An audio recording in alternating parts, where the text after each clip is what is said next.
क्या कभी ये ख्याल आया है कि लॉ स्कूल का जो पहला साल होता है वो किसी भी इंसान को हमेशा हमेशा के लिए कैसे बदल देता है? ये सिर्फ मोटी मोटी किताबें पढ़ने के बारे में नहीं है, बिल्कुल नहीं। ये तो सोचने का एक एकदम नया तरीका सीखने के बारे में है। तो आज हम इसी रहस्यमयी प्रक्रिया में थोड़ा गहरा उतरेंगे, जिसे कहते हैं एक वकील की तरह सोचना। और देखिए, ये सारी बातें हवा हवाई नहीं हैं। हमारी आज की ये जो पूरी पड़ताल है, इसका आधार है एलिजाबेथ मैट्स की एक बहुत ही ज़बरदस्त किताब, the language of law school. उन्होंने असल में लॉ स्कूलों के अंदर जाकर क्लासरूम में बैठकर ये समझने की कोशिश की कि ये जादू, या कह लीजिए एक तरह की सज़ा, आखिर काम कैसे करती है। जरा एक सीन सोचिए। लॉ स्कूल का पहला दिन है। एक स्टूडेंट है जिसे लगता है कि वो पूरी तरह से तैयार है। सारी किताबें पढ़ ली हैं, नोट्स बनाने के लिए पेन पेंसिल सब तैयार है। उसे लगता है हाँ, मुझे पता है कि आगे क्या होने वाला है। पर सच तो ये है कि इसके लिए कोई भी तैयार नहीं होता, कोई भी नहीं। तो चलिए इस नई दुनिया में कदम रखते हैं। पहला पड़ाव, पहला दिन, एक नई हकीकत। ये वो दिन है जब असलियत का सामना होता है। तो क्लास पूरी तरह से भरी हुई है। प्रोफेसर आते हैं और एक केस के बारे में बात करना शुरू करते हैं। और उनका जो पहला सवाल होता है वो कुछ ऐसा होता है। ठीक है, हम शुरू करते हैं और सबसे पहले ये पता लगाने की कोशिश करते हैं कि निचली अदालत ने हॉकिंस के मामले में क्या फैसला सुनाया था। अब प्रोफेसर तो प्रक्रिया की बात कर रहे हैं, लेकिन एक स्टूडेंट के दिमाग में तो कुछ और ही चल रहा होता है। वो सोच रहा है, लेकिन हॉकिंस का क्या? उस बेचारे आदमी का क्या जिसे 100% परफेक्ट हाथ का वादा किया गया था?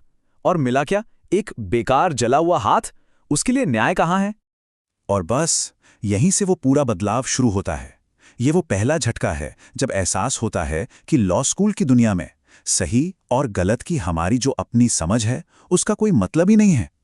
यहां बात सिर्फ कानूनी प्रक्रियाओं की, नियमों की और अथॉरिटी की परतों की हो रही है। स्टूडेंट्स को फौरन ये सबक सिखा दिया जाता है, अपनी भावनाओं को क्लास के दरवाजे पर ही छोड़ के। सोच का ये जो बदलाव है ना, ये असल में एक पूरी की पूरी नई भाषा सीखने जैसा है। तो चलिए अब देखते हैं कि एक वकील की तरह पढ़ना सीखने का आखिर मतलब क्या होता है। ये सच में दो अलग अलग भाषाएं सीखने जैसा ही है। देखिए, एक तरफ एक आम इंसान है जो किसी केस को एक कहानी की तरह पढ़ता है। उसमें कौन कौन लोग हैं, क्या ड्रामा हुआ, नैतिक रूप से क्या सही है, क्या गलत। लेकिन दूसरी तरफ एक लॉ स्टूडेंट को ट्रेन किया जाता है कि वो इन सब चीज़ों को भूल जाएं और सिर्फ ये देखें अदालत ने क्या कहा, प्रक्रिया क्या थी, और क्या इससे जुड़ा कोई पुराना कानूनी फैसला है। मतलब भावनाओं से सीधे सीधे विश्लेषण की तरफ एक 180 डिग्री का मोड़। और पता है, इसी वजह से 105 RI 6 2249A जैसी अजीबोगरीब दिखने वाली लाइन, जो पहले किसी को भी सिर्फ नंबरों और अक्षरों का जंजाल लगेगी, अचानक एक बहुत शक्तिशाली हथियार बन जाती है। ये एक लीगल साइटेशन है, एक कानूनी हवाला। और इस नई दुनिया में यही असली ताकत है, यही अथॉरिटी है। जो चीज़ पहले एकदम बकवास लगती थी, अब वो मतलब से भर जाती है। तो ये जो नई भाषा है, ये अपने साथ एक खास तरह की विश्व दृष्टि भी लेकर आती है, सोचने का एक फ्रेमवर्क। चलिए इसे मूल कानूनी नजरिया कहते हैं। तो आखिर ये मूल कानूनी नजरिया है क्या? हम इसे 3 बड़े नियमों में बांट सकते हैं। पहला नियम, इस बात पर ध्यान मत दो कि असल में हुआ क्या, बल्कि इस पर ध्यान दो कि वो कानूनी खांचों में कैसे फिट बैठता है। दूसरा, अपनी निजी राय की कोई कीमत नहीं है, जो लिखा हुआ कानून है बस वही मायने रखता है।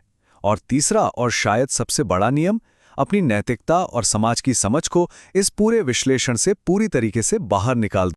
और जब कोई इन नियमों को सीख लेता है, इनमें माहिर हो जाता है, तो एक जबरदस्त बदलाव आता है। लेकिन ये जो नई ताकत मिलती है ना, ये एक दोधारी तलवार की तरह है। इसकी एक बहुत बड़ी कीमत भी चुकानी पड़ती है। तो असल जिंदगी में ये बदलाव दिखता कैसा है?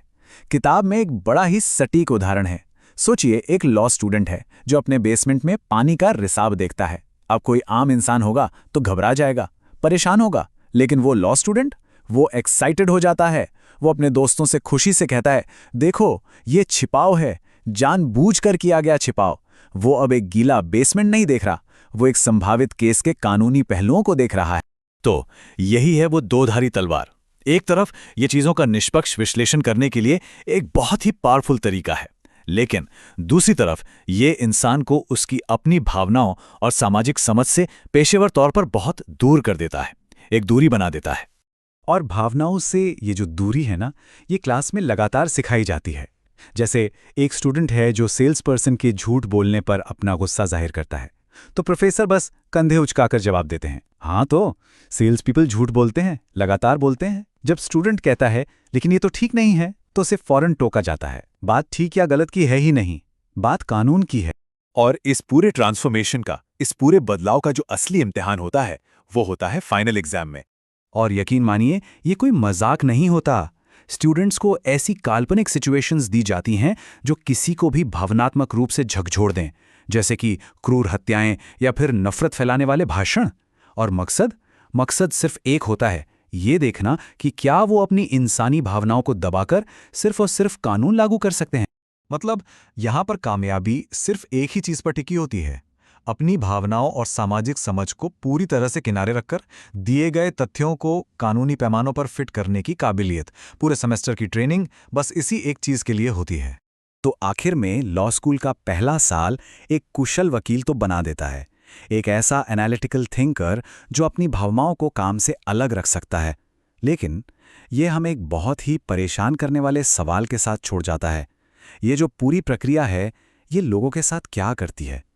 ये उस इंसान को कैसे बदल देती है जो वो पहले था? और ये एक ऐसा सवाल है जिसका जवाब शायद हर वकील को जिंदगी भर खुद ही ढूंढना पड़ता है।